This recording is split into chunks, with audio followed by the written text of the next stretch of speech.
Today, we're going to follow the really dramatic story of a single broken bone. We're going to see it go from the initial injury through a pretty terrifying, life-threatening complication and all the way to recovery. And you'll see how just one event can echo through a person's entire life. So, picture this. You have a bad fall, there's a sharp pain, and you end up in the emergency room. You're probably thinking, okay, it's just a broken bone, right? Something that'll heal up with a cast and a little bit of time. But what if that break was actually a ticking clock, counting down to a much, much more serious emergency? That's exactly the story we're unpacking today. All right, so our journey starts with the fracture itself. And you have to understand, not all breaks are created equal. The second a bone snaps, this whole cascade of events kicks off. And for the medical team, figuring out the type of break is the absolute first critical step. So, the very first distinction they make is whether a break is open or closed. A closed fracture, that happens entirely under the skin. But an open fracture, that's where the bone is actually pierced through. And this is a huge deal, because that opening is basically a direct highway for bacteria, which just dramatically increases the risk of a serious infection. Next up, they check the alignment. So, in a non-displaced fracture, yeah, the bone is cracked, but all the pieces are still lined up pretty much correctly. But with a displaced fracture, the ends of the bone are separated, they're way out of position. This is so much more complex, because those bones have to be manually put back into alignment, it's a process called reduction, before they can even think about healing. And wow, just look at the sheer variety of ways a bone can break. You've got spiral fractures, which usually come from a twisting injury, and then comminuted fractures, where the bone literally shatters into multiple pieces. There are even green stick fractures. You see these a lot in kids, where the bone just kind of bends and cracks, but doesn't break all the way through. Every single one of these patterns tells a story about the force that caused the injury. You know, beyond what you see on an X-ray, there are the physical signs. The big ones are obvious: pain, swelling, and bruising. Sometimes the limb can look, well, deformed, or even shorter. And then there's something called crepitation. That's this very distinct grating or crunching sound when the broken bone ends rub against each other. And yeah, it sounds exactly as unpleasant as you're imagining.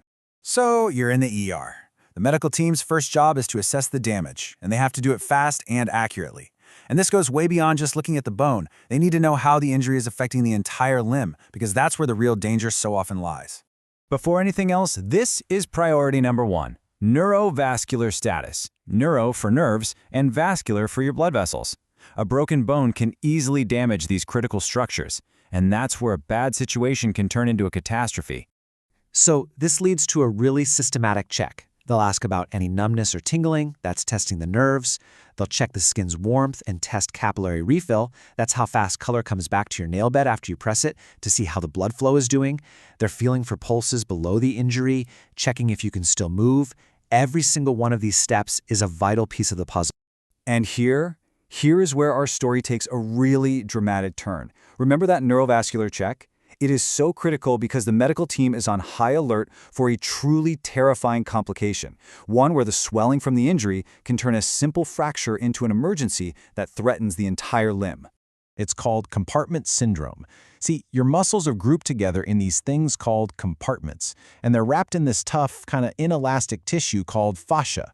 So when you have a major injury, the swelling can get so severe that the pressure inside that compartment just skyrockets, and it starts to crush everything inside it. Think of it like this. That fascia wrap is like a balloon that just can't stretch at all. So as all the fluid and swelling from the injury pours into that confined space, the pressure just builds and builds and builds until it literally squeezes the blood vessels and nerves completely shut. No blood means no oxygen, and that is when tissues start to die. Doctors are trained to look for what they call the 6 Ps. It starts with pain. I'm talking severe pain, totally out of proportion to the injury itself. Then comes paresthesia, which is that pins and needles feeling. As things get worse, you see pallor or paleness as the blood flow gets cut off. And the later, really ominous signs are paralysis, pulselessness, and poikilothermia. That's when the limb actually becomes cool to the touch. The only way to stop this is with an emergency surgery called a fasciotomy. I mean, surgeons literally have to slice open the skin and that tough fascia to release all that pressure. It is a dramatic and absolutely life-saving procedure that lets the swelling expand outwards, restores blood flow, and saves the limb from permanent damage or even amputation. Okay, so with that crisis averted, the long road to recovery can finally begin.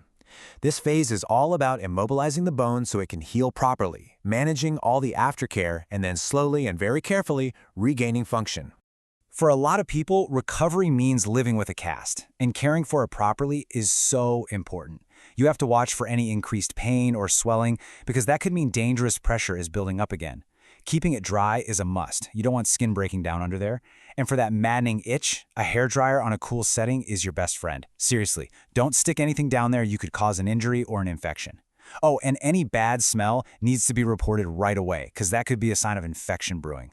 Now, after some really complex joint surgeries, the big challenge is getting that joint moving again without damaging the repair. And that's where technology like this comes in.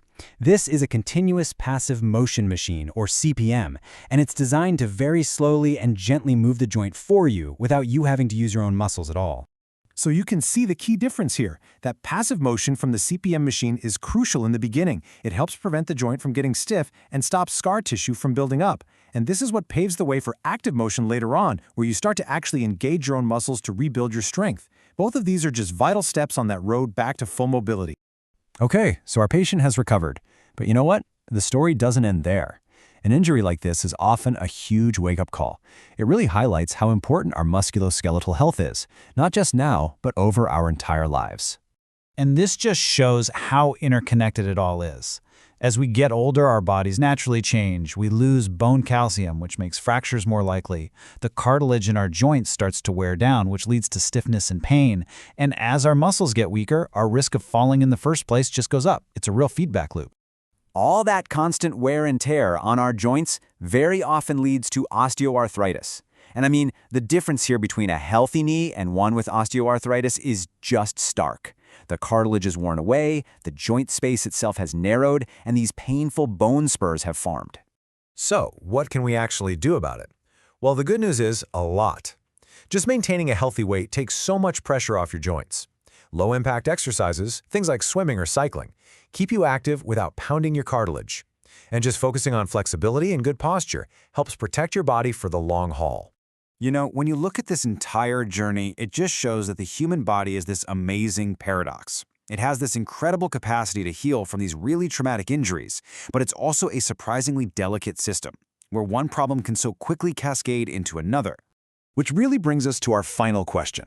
This whole story, from the fracture to the recovery to the realities of aging, it's such a powerful reminder of how important proactive care is. And it leaves us to think, knowing what we know now, what's maybe one change we can make today to start building a foundation for a stronger, more mobile tomorrow?